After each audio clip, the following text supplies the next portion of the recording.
น้องเจ้าคุณโตปลาเหรอลูกใช่ปลาไหมเพื่อนเห็นปลาไหมครับน้องเห็นปลาไหมไม่เห็นหรอก ใช่ปลาไหมใช่สิอยู่ตรงนู้นก็มีอยู่เดี๋ยวพาไปดูมันมากินอะไรอ่ะทำไมมันเป็นกลุ่มเนี่ยไม่น่าแล้วเขาดักได้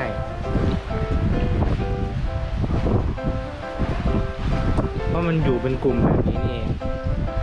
เยอะมากตอนนี้น้องเจ้าคุณอยู่ที่ท่าเรือเกาะเสม็ดนะครับน้องเจ้าคุณเห็นปลาเต็มเป็นกลุ่มเลยเห็นปลาไหมครับฮะกลับบ้านจะกลับบ้านแล้วใช่ไหมครับมาอยู่3 วันตอนนี้น้องเจ้าคุณจะกลับบ้านแล้วไปดูปลาตัวนี้ก่อนแล้วเร็วครับใช่ปลาไหม ใช่ไหม ต้องใช่สิโอ้เข้ามาเป็นกลุ่มแบบนี้นี่เองครับครับ มันมาหลบอะไร เดี๋ยวป้าพาไปดู เห็นปลาไหมครับน้องๆเห็นปลาไหม ป๊า ครับผม ปลานั่นแหละดูสิ ป๊า อ๋อปลามันว่ายไหนไปดูสิเดี๋ยวป้าพาไปดูปะเดินนำหน้าหน่อยเดินนำหน้าไปดูไปเร็วเร็วเร็วเร็วเร็วเร็วเร็วไม่ต้องกลัวไม่ต้องกลัวไหนโอ้นี่ไงไม่รู้ว่าในกล้องเห็นไหมนะแต่ป๊าเห็นเต็มเลย เยอะมากเขาอยู่เป็นกลุ่มเป็นก้อนดีมากเลยโอ้ไม่รู้ว่าเขาจะอยู่แบบนี้นะเป็นปลาอะไรก็ไม่รู้เนาะเป็นหลายพันหลายหมื่นตัวรวมกันอย่างเงี้ย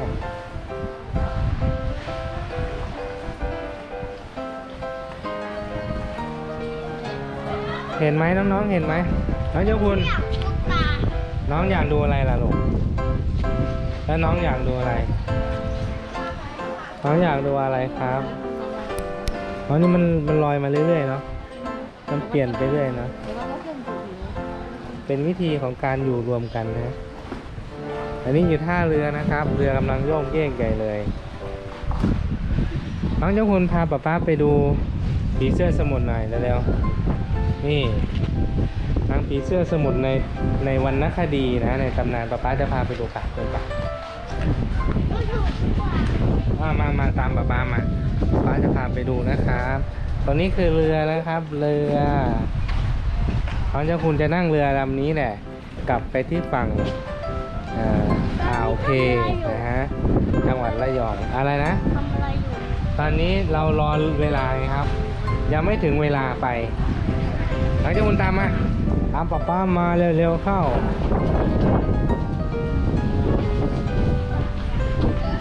นี่เรือโยกแยกวันนั้นน้องเจ้าคุณกลัวนะครับ แต่วันนี้ไม่กลัวแล้วน้องเจ้าคุณเก่งแล้วมาน้องเจ้าคุณมาดูเร็วๆไปไหนอ่ะมาดูก่อนมาดูก่อนเร็วๆมาไหว้เจ้าแม่พระนางผีเสื้อสมุทรหน่อยแล้วจะได้เป็นเขาเรียกว่าสิริมงคลกับตนเองทั้งตอนไปและตอนกลับเลยเข้าน้องเจ้าคุณครับมานี่เร็วนี่ครับใครมาถึงก็ต้องอย่าลืมมานะครับนี่ใครมาถึงก็ต้องมาถ่ายรูปคู่เป็นไฮไลท์กับนางผีเสื้อสมุทรนะครับตำนานเกาะแก้วพิสดารนี่น้องเจ้าคุณมาดูใกล้ๆลูกมาใกล้ๆแล้วอายนะครับอายไม่กล้าเข้าใกล้ป้าพาไปดูไปถ่ายรูปคู่ไปเอ้าทำไมอ่ะ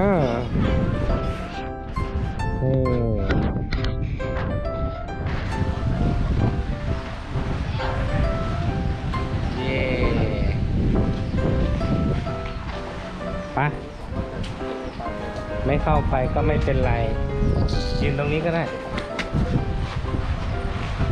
แค่โอเคครับไปเลยถ้าน้องๆได้เรียนนะเรื่องอะไรนะพระอภัยมณีใช่ไหมกับนางผีเสื้อสมุทร ตอนนี้คือตำนานของเกาะแก้วพิสดารนะครับ หรือเรียกอีกชื่อหนึ่งว่าเกาะเสม็ดนะครับ เกาะเสม็ดมีเรือข้ามมาครับเดี๋ยวป้าจะข้ามเรือไปที่ท่าเรือนวลทิพย์อ่าวเพนะครับ ที่นี่ของกินก็จะราคา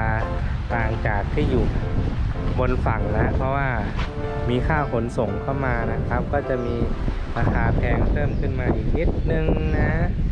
นู่นเต็มไปด้วยเรือน้องเจ้าคุณพักอยู่ตรงนู้นนะครับ3 วัน 2 คืนวันนี้ได้เวลากลับแล้วลาคุณครูที่โรงเรียนมานะพี่ถังเงินเหนื่อยไหมพี่ถังเงินบอกว่าไม่เหนื่อยเราก็ไม่ได้เดินมาอย่างนี้นะครับไปหมดแล้วเหรอปลาไปหมดแล้วเหรอพาไปดูปลาอยู่ไหนนะปลายังอยู่นะครับเต็มไปหมดเลยนี่ไงโอเคน้องเจ้าคุณขึ้นเรือก่อนนะครับกลับบ้านแล้วครับสวัสดีครับสวัสดีครับ